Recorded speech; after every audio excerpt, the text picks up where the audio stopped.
A man walks into a bar. He leans over and says to the bartender, "Hey, will you give me a free beer if I show you something?" So amazing that I can guarantee you've never seen it before. The bartender says, "Okay, but it had better be good." The man reaches into his coat pocket and pulls out a hamster. He sets the hamster down on the bar. It scurries about, jumps off the end, turns a perfect somersault in midair, and lands on the piano. He then begins to dance across the keys, playing the piano beautifully. The bartender says, "Wow, that was truly incredible. Have a beer." The man finishes his beer and says to the bartender, "Hey, if I show you something else that is so amazing I can guarantee you've never seen before, will you give me another free beer? Or if it's as amazing as that hamster, then sure." The bartender replies, so the man reaches into his other coat pocket and pulls out a frog. He sets the frog down on the bar, and the frog begins to sing beautifully. The bartender is again amazed, and the man earns another beer. As the man is drinking his beer, a guy at the other end of the bar walks over and says, "What a performer. I'll give you $500 for that frog."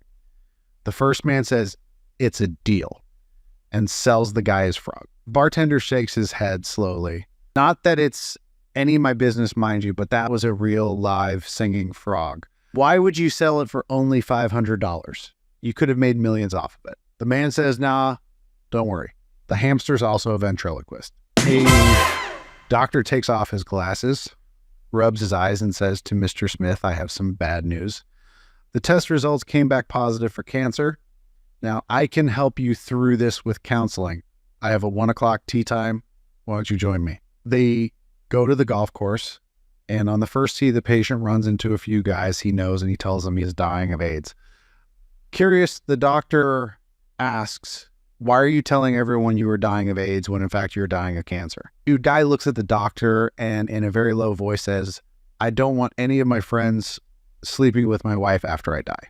A good-looking guy is sitting in a bar sipping whiskey. He notices a gorgeous woman and at the end of the bar talking with a friend. He calls over a waiter and sends them both a martini along with a note asking for the gorgeous woman's phone. 10 minutes later, the friend walks over with a note.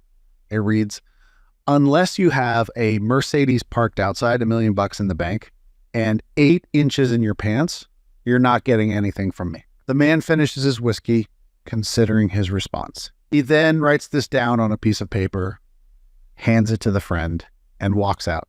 "Actually, I only have about $300 in the bank. Most of my net worth is in the 36 buildings I own downtown. And today I'm driving the Porsche. The Benz, Hummer, and Lamborghini are currently at my summer residence. But if you think I'm cutting off 2 inches for you, you can fuck right off." 2 hunters are in the woods in deer season. The morning hunt over, they head back to camp together. As they make their way along the path, they hear a loud crashing noise and look up to see a very large bear charging down a hillside, realizing simultaneously that they are the bear's intended targets. Not to mention lunch. One of the hunters immediately takes off his backpack, drops to the ground, and begins to change from his hunting boots to tennis shoes. The other hunter, bewildered, asks, "You don't really think you can outrun that bear, do you?" The first hunter replies, "No, but I can outrun you." During one of her daily classes, a teacher trying to teach good manners asked her students the following questions. Michael, if you were on a date having dinner with a nice young lady, how would you tell her that you have to go to the bathroom? Michael said, "Just a minute, I have to go pee." The teacher responded by saying, "That would be rude and impolite." "What about you, Peter? How would you say it?" Peter said, "I am sorry, but I really need to go to the bathroom. I'll be right back." That's better, but it's still not very nice to say the word bathroom at the dinner table. And you, little Johnny, can you use your brain for once and show us your good manners? Little Johnny replied, "I would say, darling, may I please be excused for a moment. I have to shake hands with a very dear friend of mine whom I hope to introduce you to after dinner." A Texan farmer goes to Australia for vacation. There he meets an Aussie farmer and gets talking. The Aussie shows off his big wheat field, and the Texan says, "Oh, we have wheat fields that are at least twice as large." Then they walk around the ranch a little, and the Aussie shows off his herd of cattle. The Texan immediately says, We have longhorns that are at least twice as large as your cows. The conversation has meanwhile almost died when the Texan sees a herd of kangaroos hopping through the field. He asks, and what are those? The Aussie replies with an incredulous look, don't you have any grasshoppers in Texas? Yeah, a businessman is driving down an old country road and he sees a farmer in his orchard feeding his pigs.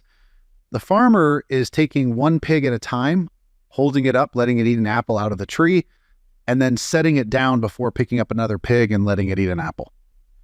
The businessman pulls over, walks up to the farmer, and he says, wouldn't it save time to just knock all the apples on the ground and let the pigs eat them all at once? And the farmer, confused, looks at him and says, what's time to a pig? An elderly retired gentleman had severe hearing problems for some time. He went to the doctor, and the doctor was able to have him fitted for a set of hearing aids that allowed the man to hear better than he had ever heard before. 1 month later, the elderly man went back again to the doctor. The doctor said, your hearing is perfect. Your family must be really pleased that you can hear again. The gentleman said, oh, I haven't told my family yet. I just sit around and listen to the conversations. I've changed my will 3 times. A man and his dog walk into a talent agent's office. All right, let's make this quick. I have things to do. Says the board agent, what's your talent? The man says, it's not me, sir. It's my dog. He talks. Yeah, right, says the agent. I don't have time for this now. Get out of here before I throw you out. No, Walt, says the man. I'll prove it. He turns to the dog and asks, what do you normally find on top of a house? Roof, says the dog, wagging his tail. Listen, pal, says the agent. Walt, says the man. I'll ask another question. He turns to the dog again and asks, how does sandpaper feel? Rough, exclaims the dog. Quit wasting my time and get out of here. Sighs the agent one more chance, pleads the man. Turning to the dog again, he asks, who, in your opinion, was the greatest baseball player that ever lived? Ruth, barked the dog. The man turns to the agent with a bright smile. Okay, that's it, says the agent. He gets up and forces the man and the dog out the door.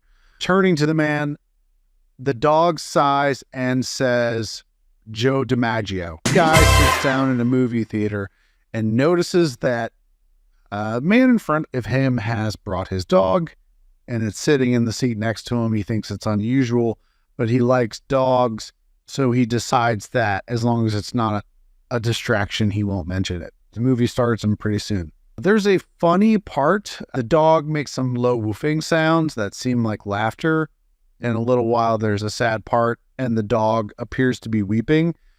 This continues throughout the film, and the man sitting behind the dog is astounded. When the lights come up, he taps the dog's owner on the shoulder and tells him, I gotta say, and I know it sounds weird, but it seemed like your dog really enjoyed this movie.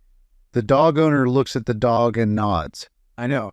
It really is weird. He says, because he absolutely hated the book. A guy's walking down the street with a bag of rabbit droppings. He runs into one of his friends who asks what's in the bag. Guy says, smart pills. His friend says, give me one of them smart pills. Then reaches in the bag without hesitating what his friend says and pops a handful of them in his mouth before his friend says something. He looks at the guy and says, these smart pills taste like, the guy says, you're getting smarter already. The little girl was so delighted to get the doll for free that she ran all the way home carrying it in her arms.